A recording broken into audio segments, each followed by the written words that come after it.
Hello, today I want to talk about the herb known as nettle, a stinging nettle. This is my collection here, as you can see. I'm a fan of the smell, but it doesn't smell as lovely as something like lavender or rose, so each to their own. So yes, nettle, where can you find it? It is often been referred to as being native to areas such as Europe, North Africa, North America, and certain parts of Asia as well.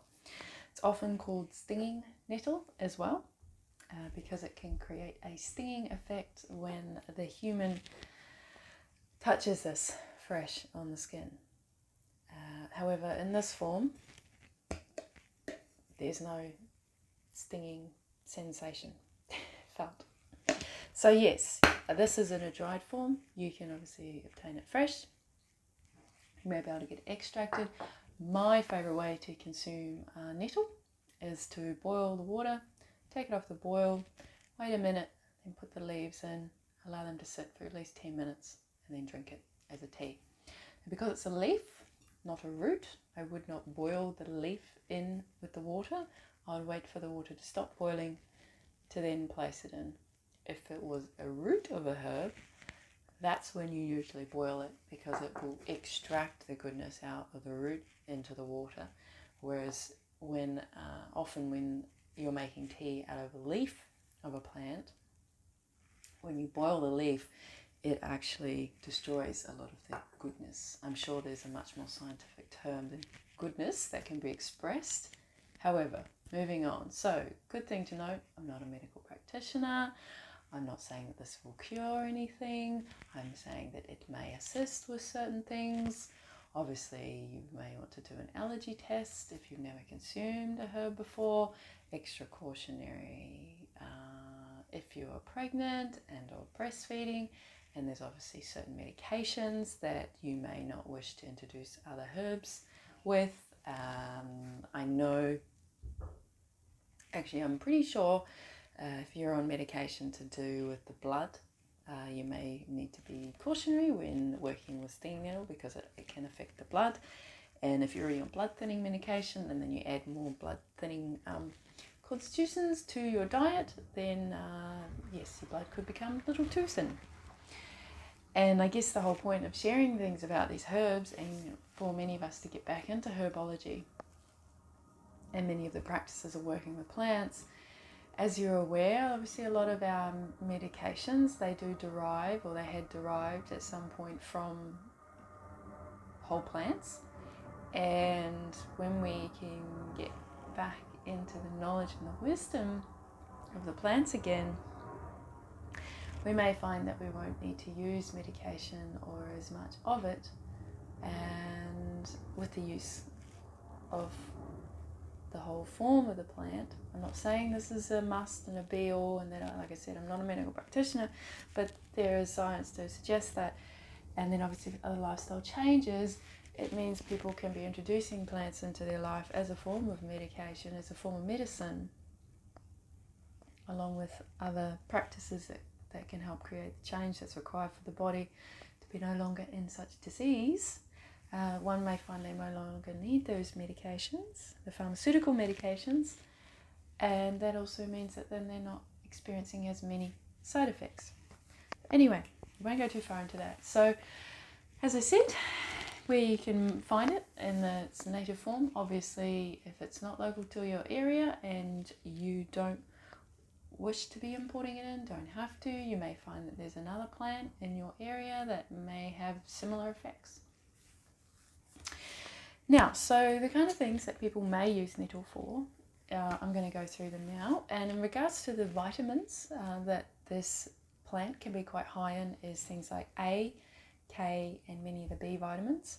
And there's also a number of minerals that this plant can be quite high in as well, and there's iron, selenium, zinc, and magnesium, which some of you are aware.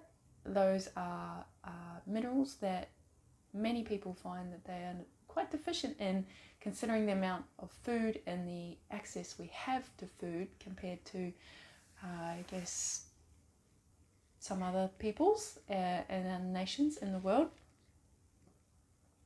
And it's not necessarily that we have an issue with access of food when we're living in wealthy places. It's more that we're not using our discernment enough to be choosing foods that are high in nutrient value.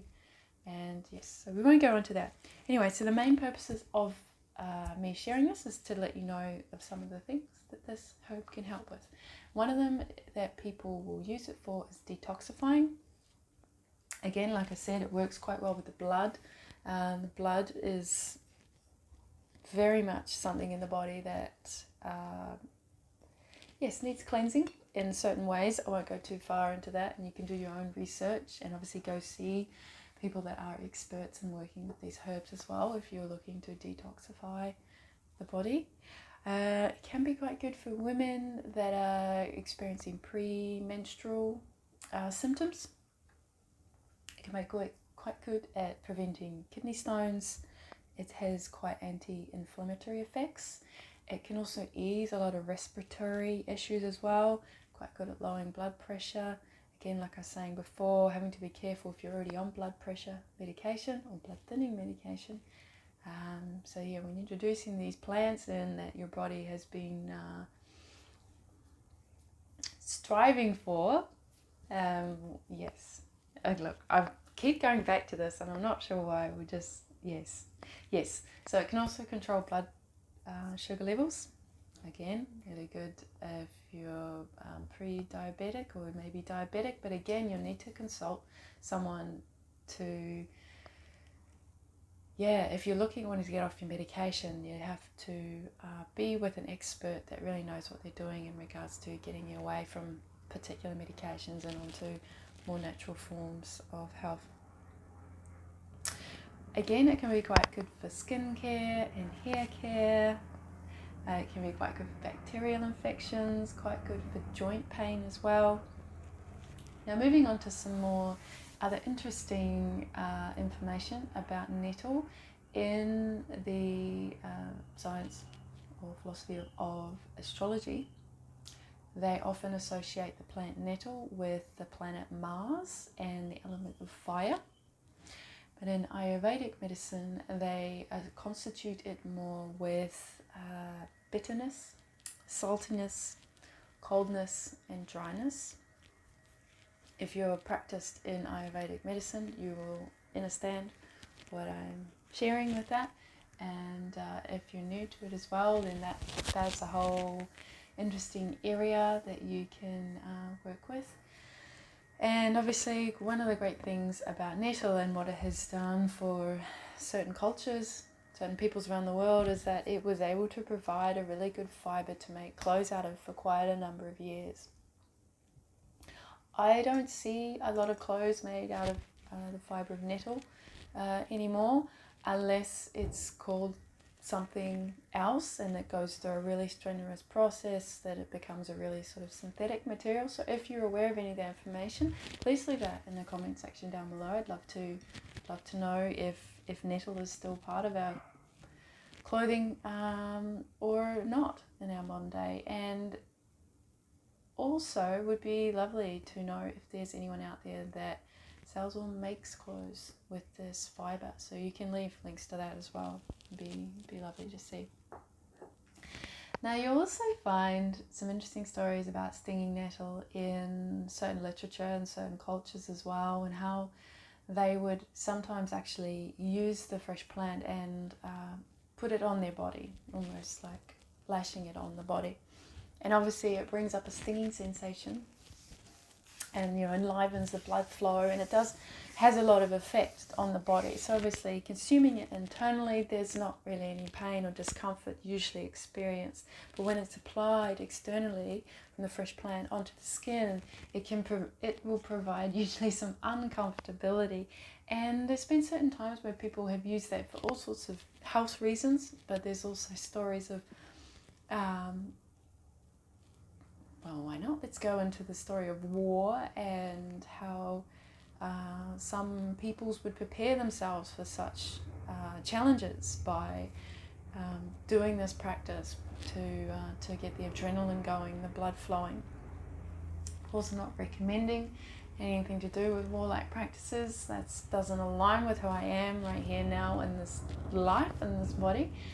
And yes, but you may find, I'm not recommending that you do this. However, if you are curious about experiencing the effects of that, then you could undertake your own experiment to see how your body reacts to that. Obviously, best to do an allergy test beforehand. But yes, you'll likely experience some uncomfortability. And I'm aware that people are really into cold plunges, and because we live in a society where we really strive comfortability. Some of us, not all of us, but there are many cultures where we really edge towards the comfortability, and so sometimes there's this pull in society and in certain people where we want to experience a little more extremity, or want to get our bodies a little bit out of the comfortability, whether that be because we're trying to create some kind of resilience or get a thrill or whatever intention that may be. So yeah, like I said, I'm not recommending you whip yourself with some stinging nettle, but I wouldn't be surprised if we see more people talking about these sorts of things as a way to bring ourselves out of some comfortability that it's not always necessary. Anyway, that is all about what I want to say with Nettle today, and I shared a lot more information than I intended upon, so I'm not sure what's going on while I was recording this video. But anyway, I just trust that I shared whatever I needed to share, had some resonance with one or many of you out there. Welcome to leave any comments and questions down below, and I will see you in the next video.